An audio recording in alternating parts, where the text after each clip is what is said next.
Bab 51 tahun ini. Di puncak gunung horizontal terdapat sebuah kuil kecil tanpa plakat yang tergantung di pintu masuknya. Di luar kuil terdapat pohon cemara besar dan rimbun yang tampaknya telah ada di sana sejak zaman dahulu. Area di luar kuil diterangi terang benderang oleh serangkaian lentera, dan ada sekitar selusin pria dan wanita yang tampak seperti pelayan berkumpul di luar kuil dalam kelompok-kelompok kecil, mengobrol pelan satu sama lain. Di dalam kuil itu ada 5 atau 6 orang pria berusia antara 20 hingga 40 tahun yang sedang minum bersama. Wajah mereka memerah karena alkohol yang mereka minum, dan gelak tawa terus terdengar tanpa henti, sementara serangkaian kendi anggur yang terbuka berserakan di tanah. Pria-pria ini tampaknya berasal dari latar belakang bangsawan, sebagaimana dibuktikan oleh tutur kata dan tingkah laku mereka, dan mereka membahas semua jenis topik, termasuk politik dan kejadian terkini. Dalam keadaan mabuk, salah satu pria itu menanggalkan pakaiannya untuk memperlihatkan tubuh bagian atasnya, lalu mengangkat cangkir anggurnya tinggi-tinggi sambil menoleh ke patung Azure Maiden dan terkekeh, "Aku tidak peduli apakah kau dewa atau roh, aku tidak takut. Jika kau berani memperlihatkan dirimu, maka aku punya keberanian untuk mengundangmu minum bersama kami. Azure Maiden, jika kau bersedia turun dari tahtamu malam ini, maka itu pasti akan menjadi cerita yang fantastis, dan kau akan dipuja oleh generasi mendatang. Untukmu, Azure Maiden." Lelaki mabuk itu sempoyongan dan tak stabil ketika ia mendongakkan kepalanya untuk menghabiskan anggurnya, tetapi sebagian besar anggurnya tumpah ke tubuhnya dan ke tanah. Teman-temannya terus-menerus melemparkan olok-olokan kepadanya, dan salah satu dari mereka menjadi berani karena alkohol, menyatakan bahwa ia akan membawa patung gadis biru turun dari alasnya dan tidur di sampingnya malam itu. Dengan melakukan itu, dia akan tidur dengan seorang dewi, dan itu adalah kisah yang akan bisa dia ceritakan untuk waktu yang sangat lama. Kata-katanya yang menghujat mengundang tawa yang lebih keras dari sekelompok pria, tetapi pada saat yang sama, desahan yang tak terdengar di dalam kuil. Angin sepoi-sepoi bertiup lewat, dan sekelompok pria itu terus minum, tak seorang pun merasakan ada yang aneh. Tanda pisah, tanda pisah, tanda pisah, tanda pisah, tanda pisah. Di tengah perjalanan mendaki gunung, Chen Pingan tengah asyik bermeditasi ketika perhatiannya tiba-tiba tertarik oleh sesuatu. Ia pun menunduk dan mendapati Xie tengah mendekatinya di tanah dengan membawa sebatang dahan di tangannya. Chen Pingan baru saja hendak turun dari dahan tempat dia berdiri saat Xie mendongak menatapnya sambil tersenyum, lalu melambaikan dahan pohonnya sambil berkata dengan suara menggoda, "Kamu tidak perlu turun, kita bisa ngobrol di sana." Begitu suaranya menghilang, dia mulai berlari maju dengan lincah sebelum melompat dan menginjak pohon besar. Menggunakan pohon itu sebagai landasan peluncuran, dia melompat ke pohon lain, dan dengan mengulangi proses ini, dia dapat dengan cepat naik ke udara. Setelah beberapa langkah, dia telah tiba di cabang dekat tempat Chen Pingan bertengger, dan jelas bahwa dia bukan gadis biasa yang tidak terlatih. Xie menoleh ke samping saat dia duduk di dahan pohon, mengayunkan kakinya maju mundur sambil berkata sambil tersenyum, "Kamu seniman bela diri, sedangkan aku seorang kultivator, jadi kita tidak sama."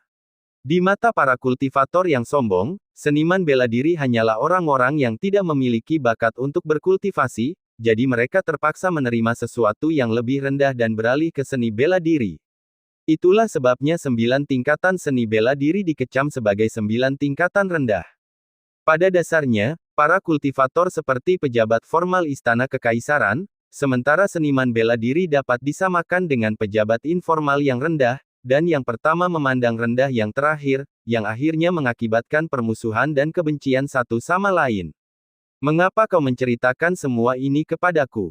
tanya Chen Pingan. Xie meletakkan ranting di tangannya secara horizontal di atas kedua kakinya, lalu menjawab dengan lugas dan terus terang, "Sepertinya Cui Dongshan benar-benar kehabisan pilihan, dan dia berusaha keras untuk mencari tahu pilihan apapun yang bisa dia lakukan. Dia mendekatiku secara pribadi dan mengatakan bahwa jika aku bisa berbicara baik tentangnya denganmu, bahkan jika kamu terus menolak untuk menerimanya sebagai muridmu, dia akan tetap memberiku harta karun. Tentu saja, aku menginginkan pedang terbang tanpa pemilik-miliknya itu, tetapi dia menolak untuk memberikannya kepadaku. Sebaliknya, dia hanya bersedia menjanjikanku seruling bambu setelah aku menuruti perintahnya. Dia menunjukkan seruling itu kepadaku, Dan itu adalah seruling serangga ikan asli, yang dulunya merupakan bagian dari koleksi rahasia Kekaisaran Lu. Nori, itu adalah salah satu token yang melambangkan aliansi yang terbentuk antara sebuah sekte dan kaisar pertama Kekaisaran Lu. Sebagai seorang wanita, aku secara alami menyukai semua hal indah di dunia ini. Itulah sebabnya aku datang untuk mencarimu. Karena merasa ditemani, Chen Pingan menghentikan meditasi berdirinya dan ikut duduk di dahan pohon dengan postur tegak, menatap langsung ke arah Xie seraya berkata, "Saya mendengarkan, silakan lanjutkan." Xie tersenyum sambil menjawab, "Hanya itu yang ingin kukatakan. Aku hanya mengemukakan perbedaan antara seniman bela diri dan kultivator sebagai pemecah keheningan untuk memulai pembicaraan. Sejujurnya, sangat melegakan bagiku melihat Cui Dongshan ditolak olehmu berulang kali, tetapi sekarang setelah aku ditugaskan untuk memberikan kata-kata yang baik untuknya, aku tidak tahu harus berbuat apa. Aku khawatir kau akan menolakku tanpa mendengar apa yang harus kukatakan. Jika itu terjadi, maka seruling serangga ikan yang telah dijanjikan kepadaku akan terlepas dari tanganku." Chen Pingan mengangguk sambil berkata, "Jika Cui Dongshan bertanya, maka aku akan memberitahunya bahwa kamu sudah memberikan kata-kata yang baik untuknya. Jika memungkinkan, bisakah kamu memberitahuku lebih banyak tentang hal-hal yang berhubungan dengan seni bela diri?" Xie mengamati wajah Chen Pingan dengan mata menyipit, seakan-akan dia mencoba untuk melihat apa yang sebenarnya terjadi padanya, lalu dia menjawab dengan suara lembut, "Kalau menyangkut masalah yang berhubungan dengan bela diri, semua yang aku tahu hanyalah kabar angin saja, jadi tidak ada alasan bagiku untuk tidak membagi informasi ini denganmu. Alasan saya mengetahui beberapa konsep dasar ini adalah karena bagi para kultivator, 5 tingkat bawah berkaitan dengan penyempurnaan tubuh, jadi ada banyak kesamaan dengan pelatihan seni bela diri, dan itulah sebabnya mereka disebut sebagai 5 tingkat bawah." Dia mengulurkan jarinya dan menunjuk beberapa bagian tubuh Chen Pingan sambil melanjutkan, "Ada lebih dari 300 titik akupuntur di tubuh manusia, dan semuanya saling berhubungan, seperti rangkaian pegunungan yang berkelok-kelok. Bagi seniman bela diri, tingkat pertama adalah tingkat embrio tanah liat, dan pada tingkat itu, seseorang perlu menemukan ki di dalamnya, lalu membantunya menemukan titik akupuntur yang paling cocok untuk ditempatinya. Disinilah perbedaan bakat antara praktisi seni bela diri tercermin. Pasti ada yang pernah memberi tahu Anda tentang ini sebelumnya, bukan?" Chen Pingan mendengarkan dengan saksama uraian Xie, dan setelah mendengar pertanyaannya, dia menjawab, "Saya pernah mendengar tentang ini sebelumnya, tetapi saya tidak keberatan mendengarkannya beberapa kali lagi, jadi silakan lanjutkan, dan tidak perlu mempertimbangkan apakah saya pernah mendengar sesuatu sebelumnya." Xie tanpa sadar menepuk dahan yang ada di pangkuannya sambil mengangkat dagunya sedikit dan mengarahkan pandangannya ke tempat yang lebih tinggi daripada dahan tempat Chen Pingan duduk. Yang disebut ahli bela diri adalah mereka yang dapat menemukan semburan ki di usia yang sangat muda, dan memilih titik akupuntur yang penting untuk semburan ki itu, daripada titik akupuntur yang tidak penting di bagian tubuh yang tidak jelas. Dengan memenuhi dua prasyarat ini, seseorang akan memiliki keuntungan yang melekat atas yang lain. Itu seperti seseorang yang mengambil alih bukit kecil di hutan belantara, atau kuburan yang jarang dikunjungi, sementara orang lain telah mengambil alih kota yang makmur seperti kota lilin merah, dan bahkan ada seseorang yang telah mengambil alih ibu kota Kekaisaran Li Agung. Ketiganya secara alami berada di posisi yang sama sekali berbeda. Faktor penentu ketiga apakah seseorang ahli bela diri atau tidak adalah ketebalan, kepadatan, dan panjang semburan ki dalam tubuh mereka. Bahkan jika titik akupuntur Anda setara dengan ibu kota Kekaisaran Li Agung, jika Anda tidak memiliki kemampuan untuk memanfaatkan potensi Anda, maka semuanya akan sia-sia. Apakah itu masuk akal bagi Anda? Ya, jawab Chen Pingan. Pedang terbang terikat yang dimaksud Cui Dongshan adalah pedang terbang yang dipelihara di dalam titik akupuntur terikat milik seorang pendekar pedang. Pedang terbang seperti itu menyatu dengan jiwa pendekar pedang, dan ketika terbang keluar dari titik akupuntur pendekar pedang untuk menebas musuh, pedang itu akan berubah bentuk, tetapi setelah kembali ke titik akupuntur, pedang itu akan kembali ke bentuk yang tidak berwujud, jadi pedang itu adalah objek yang sangat mendalam.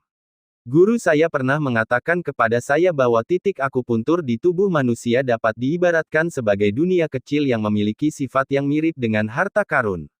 Jika seseorang dapat sepenuhnya memanfaatkan titik akupuntur yang terikat melalui kultivasi, maka mereka akan dapat memasukkan apapun ke dalam titik akupuntur tersebut, terlepas dari apakah itu pedang terbang, atau bahkan harta karun sebesar gunung.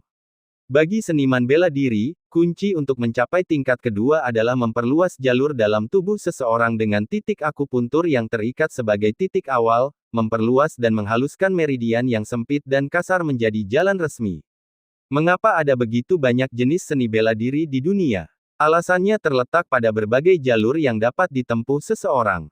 Titik awal seseorang, jalan yang mereka ambil, jalan pintas yang mereka ikuti, setiap jenis seni bela diri memiliki metode rahasianya sendiri yang tidak dapat diwariskan kepada orang luar. Misalnya, meridian yang dibuka oleh seni bela diri yang berlatih teknik tinju akan sangat berbeda dari yang dibuka oleh mereka yang berspesialisasi dalam menggunakan berbagai jenis senjata. Chen Pingan, saya tahu Anda sedang membangun fondasi di tingkat kedua, dan itulah sebabnya Anda bekerja keras dalam meditasi berjalan, meditasi berdiri, dan latihan teknik tinju. Dengan kecepatan kemajuan Anda, saya yakin Anda akan segera dapat mencapai tingkat ketiga. Ngomong-ngomong, bisakah Anda memberitahu saya di mana titik akupuntur Anda berada? Tidak, tolak Chen Pingan sambil menggelengkan kepala. Kenapa pelit sekali? Gerutu Xie dengan raut wajah menghina. Namun, ia kemudian memikirkan kesulitan yang dialami Cui Chan, dan ia langsung merasa wajar saja jika Chen Pingan menolak permintaannya, mengingat kepribadiannya. Singkatnya, kepribadian Chen Pingan bagaikan batu di jamban, dan baunya menyengat sekaligus keras kepala. Di sisi lain, orang juga dapat mengatakan bahwa ia memiliki kepribadian yang teguh dan tekad yang tak tergoyahkan. Apa yang membuatmu berpikir bahwa aku akan segera bisa mencapai tingkat ketiga? Chen Pingan tiba-tiba bertanya. Xie menjawab, seniman bela diri hanya mengandalkan semburan ki dalam tubuh mereka. Pada dasarnya, seorang seniman bela diri memperoleh kekuatan penghancur dengan mengorbankan tubuh mereka sendiri. Jika seorang seniman bela diri ingin memperpanjang umur mereka, maka mereka harus mencapai tingkat ke-6 sesegera mungkin. Begitu mereka mencapainya, mereka akan dapat memelihara jiwa mereka setiap hari untuk membalas tubuh mereka. Jika seorang seniman bela diri bertahan di tingkat kedua atau ketiga terlalu lama, maka semburan ki bawaan itu akan semakin terkuras. Setiap kali mereka terlibat dalam pertempuran melawan seseorang dan mengalami cedera parah, sebagian ki itu akan hilang. Oleh karena itu, ada banyak sekali orang idiot yang telah bunuh diri melalui pelatihan seni bela diri mereka. Bagi para seniman bela diri dari klan kaya, mereka mampu mengobati luka-luka mereka dengan mandi di air yang dicampur dengan ramuan obat yang berharga, namun itu tidak mengatasi akar permasalahannya, dan mereka tidak mampu benar-benar memelihara jiwa mereka melalui cara-cara seperti itu. Meskipun mustahil untuk mencapai keabadian melalui seni bela diri, begitu Anda mencapai puncak seni bela diri, mencapai tingkat ke-9 atau bahkan tingkat ke-10 yang legendaris, Anda akan dapat dengan mudah hidup selama 1 atau 2 abad. Menurutku itu tidak sepenuhnya benar, bantah Chen Pingan. Praktisi bela diri yang memiliki bakat luar biasa dapat berusaha naik pangkat dengan cepat, tetapi bagi seseorang sepertiku yang bakatnya pas-pasan, semakin aku terburu-buru, semakin besar kemungkinan aku membuat kesalahan, jadi lebih baik bagiku untuk melangkah perlahan dan mantap di setiap langkah yang kuambil. Selama aku tidak melakukan kesalahan, aku akan menuju ke arah yang benar. Selain itu, aku tidak berlatih bela diri untuk mengejar tingkatan yang tinggi. Aku hanya melakukan ini untuk memperkuat tubuhku sendiri. Pada akhirnya, Chen Pingan memutuskan untuk memberikan penjelasan yang lebih halus daripada mengatakan kebenaran, yakni bahwa ia berlatih bela diri demi bertahan hidup. Setelah apa yang Cai Jinjian lakukan padanya, bukan saja ia kehilangan kesempatan untuk menekuni jalur kultivasi, tubuhnya juga berada dalam kondisi yang sangat buruk. Selama pertempuran di Gunung Gotabel, luka-luka yang dideritanya telah mengakibatkan hilangnya seluruh rentang hidup yang telah susah payah ia kumpulkan. Untungnya, selama sisa perjalanan ke selatan, Chen Pingan berhasil membangun fondasi sekali lagi melalui jalan kaki dan meditasi berdiri yang ekstensif setiap hari, dan ia dapat dengan jelas merasakan peningkatan dalam kondisi fisiknya. Tubuhnya seperti rumah tua bobrok yang bocor kemana-mana, tetapi itu bukan hal yang sepenuhnya sia-sia, dan kondisinya masih dapat ditingkatkan melalui beberapa pekerjaan perbaikan kasar. Xie tersenyum sambil berkata, setiap orang mengalami tingkat kemajuan yang berbeda dalam seni bela diri. Jika kamu merasa lebih baik mengambil jalan yang lambat dan mantap, maka aku yakin itu tidak masalah. Sebagai seorang kultivator, Xie tidak tahu banyak tentang pelatihan bela diri sejak awal, dan dia sering menerapkan konsep kultivasi pada pelatihan bela diri.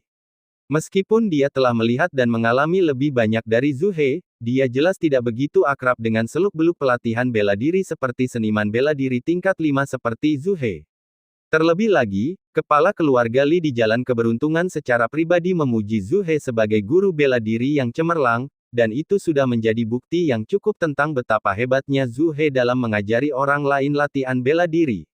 Akan tetapi, Zhu He dibatasi oleh kenyataan bahwa ia telah tinggal di kota kecil itu sepanjang hidupnya, jadi seperti sebagian besar seniman bela diri di dunia, ia sangat yakin bahwa tingkatan ke-9 sudah merupakan puncak bagi para seniman bela diri, dan itulah mengapa ia menyebut tingkatan ke-9 sebagai tingkat akhir. Kenyataannya, masih ada tingkat ke-10 di atas tingkat ke-9. Kedua tingkat itu hanya dipisahkan oleh satu angka, tetapi perbedaan antara keduanya sangat besar, bahkan lebih besar daripada jurang antara tingkat ke-6 dan tingkat ke-9. Latihan bela diri sama sekali tidak berhubungan dengan pengejaran Dao Agung, jadi bahkan jika seorang seniman bela diri mencapai tubuh yang bahkan lebih teguh daripada tubuh Vajra yang tidak dapat dihancurkan dalam ajaran Buddha, akan tetap sulit bagi mereka untuk mencapai banyak hal. Selain semua hal lainnya, umur mereka yang pendek merupakan rintangan besar yang menghalangi jalan mereka. Ekspresi penasaran muncul di wajah Chen Ping'an saat dia berkata, saya selalu berpikir bahwa kultivator seperti Anda adalah makhluk yang transenden dan bebas dari beban yang berada di atas kita semua, orang-orang biasa. Namun, Anda baru saja menyebutkan bahwa bahkan kultivator harus terlibat dalam pemurnian tubuh. Mengapa demikian? Kembali ke kota, Ning Yao pernah memperingatkannya bahwa meskipun orang-orang seperti Kei Jinjian dari Gunung Awan Fajar dan Funan Hua dari Kota Naga Tua terikat oleh batasan-batasan kota, tubuh fisik mereka masih jauh lebih unggul daripada orang kebanyakan, dan salah satu dari mereka akan dapat dengan mudah membunuhnya dengan satu pukulan. Sebaliknya, akan sangat sulit bagi Chen Ping'an untuk membunuh seorang kultivator seperti mereka kecuali dia menyerang mereka di daerah vital. Bab 52 Beginilah keadaan di kaki gunung. Saat bermalam di alam liar, seseorang harus bertugas berjaga sepanjang malam. Sebelum mencapai stasiun relay bantal di kota Lilin Merah, Chen Ping'an bertanggung jawab atas tugas jaga selama paruh pertama malam, sementara Zhu He mengambil alih tugas jaga pada paruh kedua malam. Kini setelah Zhu He tak lagi bersama kelompoknya, Lin Souyi lah yang bertugas berjaga pada paruh pertama malam, sementara Chen Ping'an tetap terjaga pada paruh kedua malam. Peran mereka adalah menjaga api unggun tetap menyala dan mengawasi serangan tak terduga.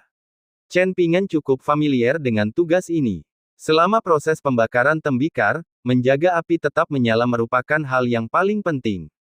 Chen Ping'an telah bekerja sebagai pekerja magang di tempat pembakaran selama bertahun-tahun, dan meskipun Pak Tua Yao tidak pernah mengajarkan kepadanya keterampilan penting dalam pembakaran tembikar karena ia menganggap Chen Ping'an kurang berbakat, Chen Ping'an jarang sekali melakukan kesalahan saat melakukan semua tugas pekerjaan manual lainnya.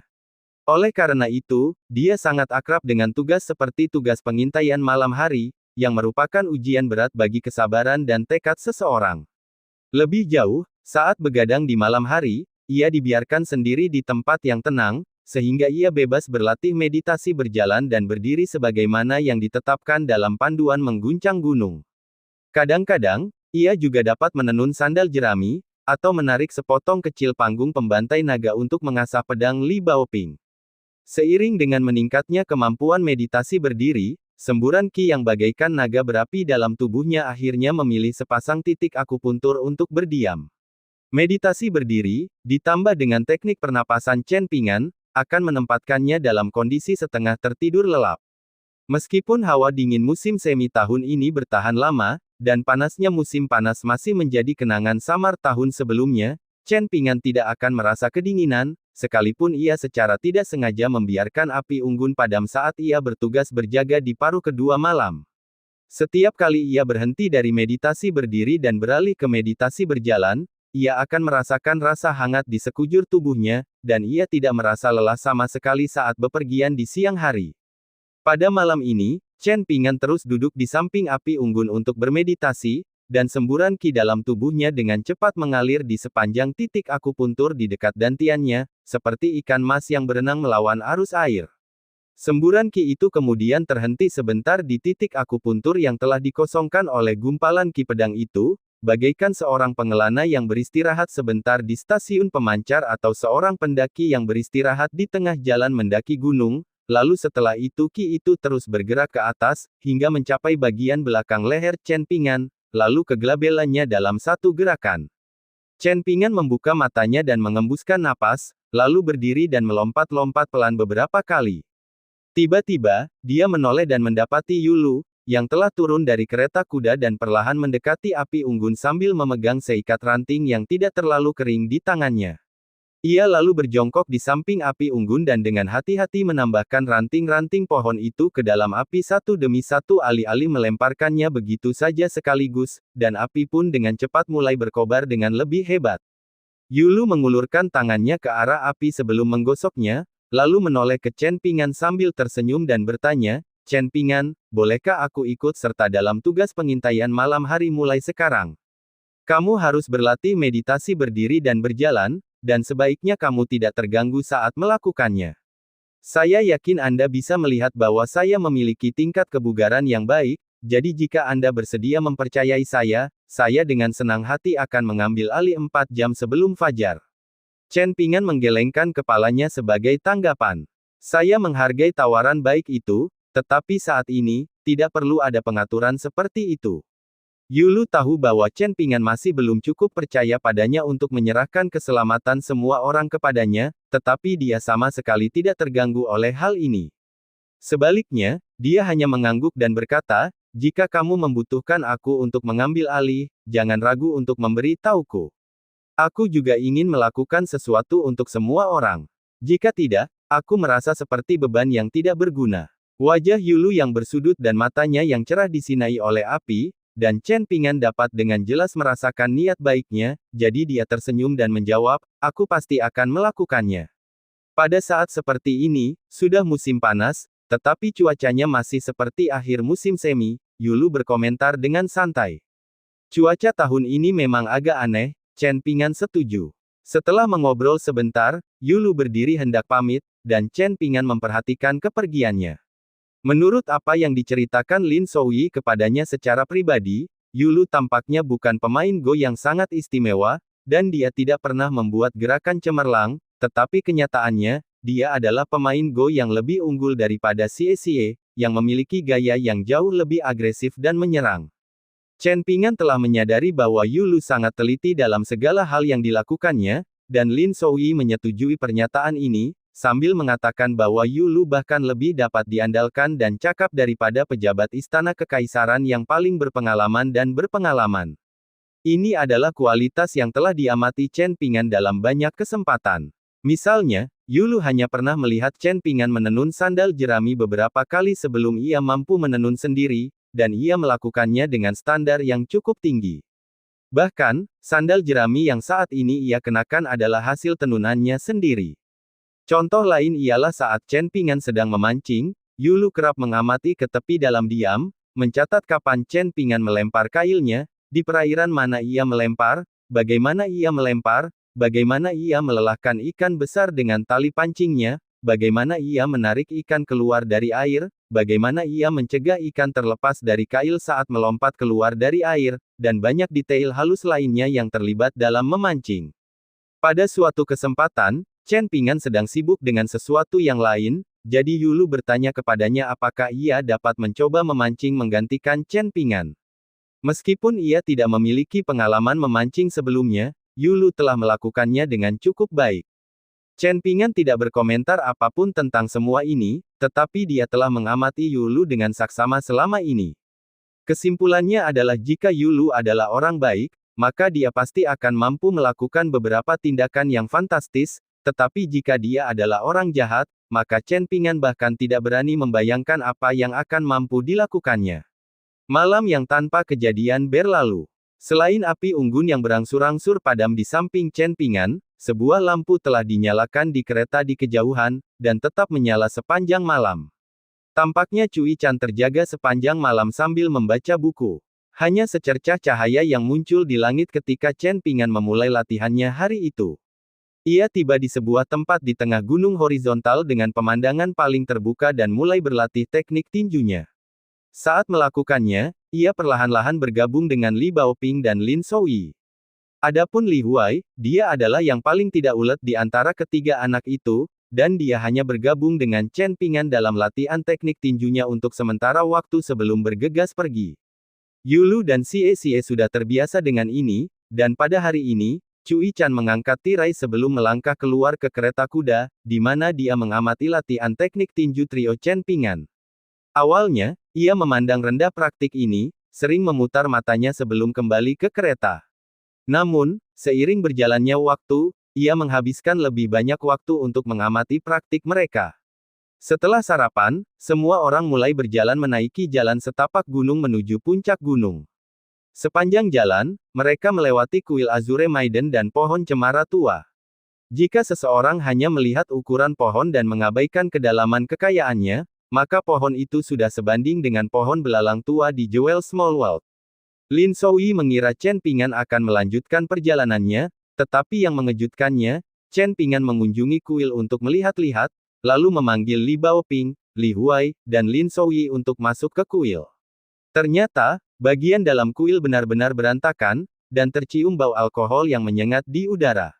Li Huai menatap patung dewa di atas alas kuil, dan dari sudut pandang manapun, dia tidak bisa melihat kemiripan antara patung itu dengan roh perempuan yang telah bermain melawan Lin Souyi malam sebelumnya. Sepanjang perjalanan mereka, Lin Souyi adalah orang yang paling banyak berinteraksi dengan Dewa Yin, sehingga ia lebih memahami hal-hal yang berhubungan dengan hantu dan roh. Ia pun memberikan penjelasan kepada Li Huai, bahwa karena banyaknya penduduk setempat yang sangat bersyukur kepada dewa-dewi yang memberikan perlindungan kepada mereka, mereka pun sering membuat patung dewa dengan bentuk wajah sebagus mungkin. Akibatnya, banyak patung dewa yang sama sekali tidak menyerupai dewa sebenarnya yang diwakilinya, tetapi hal itu tidak menghalangi dewa tersebut untuk disembah. Semua orang butuh waktu hampir 1 jam untuk membersihkan kuil, dan baru setelah itu mereka melanjutkan perjalanan. Sebelum berangkat, Lin Souyi berdiri sendiri di samping futon di kaki patung dewa, lalu menangkupkan tinjunya untuk memberi hormat perpisahan kepada sang gadis biru langit. Pada saat yang sama, Cui Chan melangkah masuk ke kuil bersama Yulu, dan Cui Chan memeriksa sekelilingnya sebentar sebelum berjalan ke alas tempat patung itu berdiri. Ia melirik pembakar dupa kecil yang berdebu dan mendapati bahwa itu hanyalah pembakar tembaga biasa, tetapi meskipun sudah ada di sana selama berabad-abad, permukaan pembakar itu masih berkilau terang. Ada banyak sekali batang dupa yang ditumpuk jadi satu di dalam pembakar, dan terbukti bahwa meskipun kuil ini tidak tercantum dalam catatan silsilah Yellow Coordination, yang menjadikannya kuil ilegal yang seharusnya ditutup, kuil ini jelas merupakan tempat ibadah yang sangat populer, terutama mengingat ukurannya yang kecil. Tiba-tiba, Cui Chan memberi instruksi, Yulu, kamu harus membungkuk setiap kali kamu bertemu dengan kuil. Dengan begitu, kamu akan mengumpulkan karma baik dengan tanah. Yulu tidak begitu mengerti apa yang baru saja diberitahukan kepadanya, namun dia tetap mengikuti instruksi Cui Chan dan membungkukkan badan 3 kali ke kuil. Sementara itu, Xie Xie berdiri di luar pintu masuk kuil dengan seruling bambu terikat di pinggangnya. Setelah meninggalkan Horizontal Mountain, rombongan tiba di kota prefektur Yellow Coordination. Untungnya, Chen Pingan dan yang lainnya telah menyaksikan keagungan jalur perbatasan, dan sebagai titik pertemuan 3 sungai, Red Candle Town juga merupakan tempat yang ramai dan berkembang, jadi mereka sudah siap secara mental untuk pemandangan dan pemandangan yang menanti mereka di kota-kota di dunia luar. Meski begitu, Li Huai jelas masih agak pemalu, dan bahkan patung-patung kayu yang dicat yang sering dipegangnya telah dikembalikan ke dalam rak buku kecilnya. Dokumen identitas dan kunjungan untuk kelompok Chen Pingan berasal dari daerah mata air naga Kekaisaran Li Agung, dan prosedur masuk ke kota itu diselesaikan dengan sangat cepat dan lancar. Meskipun negara pengadilan kuning termasuk dalam negara Sui Agung dan bukan Kekaisaran Li Agung, Kekaisaran Li Agung telah menaklukkan seluruh wilayah utara benua itu, dan perluasannya ke arah selatan tidak dapat dihindari. Oleh karena itu, Yellow Court Nation selalu memberikan perlakuan istimewa kepada para sarjana yang bepergian dari Kekaisaran Li besar, dan tidak hanya menyembah mereka sebagai dewa. Bagaimanapun, ada kemungkinan besar bahwa Yellow Court Nation akan menjadi negara cabang Kekaisaran Li besar pada suatu saat nanti. Kekaisaran Lu pernah menjadi penguasa utara benua botol harta karun timur, namun bukan saja kekaisaran itu runtuh, bahkan seluruh anggota klan kekaisaran telah direndahkan menjadi tawanan rendahan, sehingga memberikan contoh yang bodoh jika diabaikan oleh bangsa pengadilan kuning.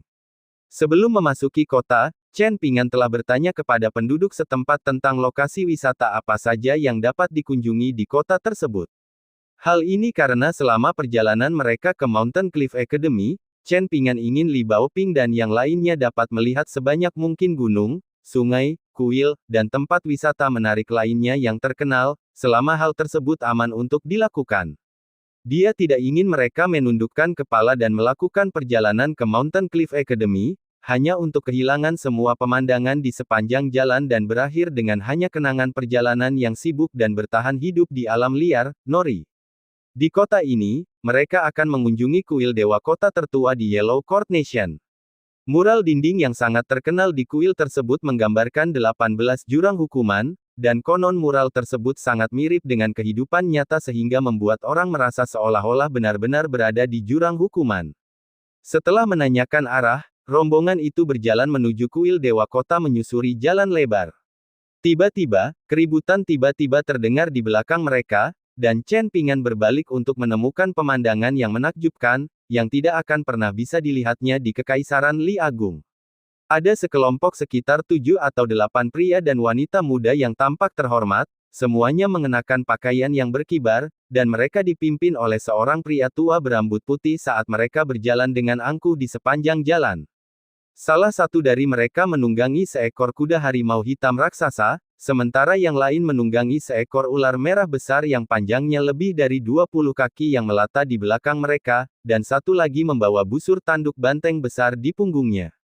Kerumunan orang di jalan yang ramai dan ramai itu segera berpisah untuk memberi jalan bagi kelompok petani, dan beberapa anak yang tidak menyadari betapa seriusnya situasi itu diseret paksa dari jalan oleh orang tua mereka untuk bersembunyi di toko-toko di kedua sisi jalan. Pemilik ular merah besar itu tidak melakukan upaya khusus untuk mengendalikan makhluk itu, dan ia merayap di sepanjang jalan tanpa kendali. Lebih jauh lagi, ada baju besi merah yang dipasang di atas kepala dan ekornya, yang membuatnya tampak lebih mengesankan dan mengancam. Alih-alih merayap dalam garis lurus, ia kadang-kadang akan menyimpang ke arah toko-toko di kedua sisi jalan, di mana ia akan berhenti dan mengangkat kepalanya untuk melihat ke bawah ke arah penduduk kota yang ketakutan. Seorang anak kecil begitu ketakutan dengan tatapan mata ular itu hingga ia menangis, dan orang tuanya buru-buru menutup mulutnya dengan tangan karena ngeri. Untungnya, ular itu terus maju, tetapi tepat saat ayah anak itu menghela napas lega, ular itu tiba-tiba mencambukkan ekornya ke wajah pria itu, membuatnya terguling-guling di udara beberapa kali sebelum jatuh dengan keras ke tanah. Dia kemudian memuntahkan darah sebelum berjuang untuk berdiri, lalu melarikan diri dari tempat kejadian bersama istri dan anaknya yang ketakutan. Berdiri jauh dari situ, Chen Pingan dapat melihat bahwa beberapa orang yang lewat merasa senang atas kemalangan keluarga itu, beberapa lainnya meringkuk ketakutan, dan beberapa lainnya menonton dengan takjub, namun tampaknya tak seorang pun menganggap tindakan ular itu sebagai sesuatu yang tidak pantas. Lin Soyi mengatupkan jari-jarinya di sekitar jimat di lengan bajunya saat dia berdiri di samping Chen Pingan, sementara Li Baoping dan Li Huai berdiri lebih dekat ke arah toko-toko. Kereta kuda yang ditumpangi Cui Chan juga menyimpang dari jalur aslinya saat Yulu membimbingnya ke sisi jalan sebelum menghentikannya. Rombongan orang abadi itu pun segera tiba di samping kelompok Chen Pingan, dan lelaki tua itu mengatakan sesuatu kepada sekelompok kultivator muda di belakangnya, yang kemudian membuat mereka semua segera menoleh kepada Chen Pingan dan yang lainnya, sebagian dengan ekspresi provokatif, sebagian lagi dengan tatapan penasaran di mata mereka. Pada saat yang sama, pemilik ular merah itu akhirnya memanggil makhluk itu, memerintahkannya untuk tetap di sisinya. Jelas bahwa lelaki tua itu telah memperingatkan mereka untuk lebih menahan diri jika mereka bertemu dengan sesama pembudidaya selama perjalanan mereka. Saat melewati kelompok Chen Pingan, lelaki tua itu tersenyum tipis kepada mereka, berpose sebagai semacam tokoh penting, dan dia juga mengangguk kecil ke arah Lin Souyi. Setelah itu, kedua kelompok berpisah tanpa insiden apapun. Cui Chan keluar dari kereta, lalu menendang Xie ke samping, meskipun sebenarnya dia tidak menghalangi jalannya. Dia melompat turun dari kereta, lalu berkata dengan suara acuh tak acuh yang dapat didengar Chen Pingan, beginilah keadaan di luar Kekaisaran Li Agung.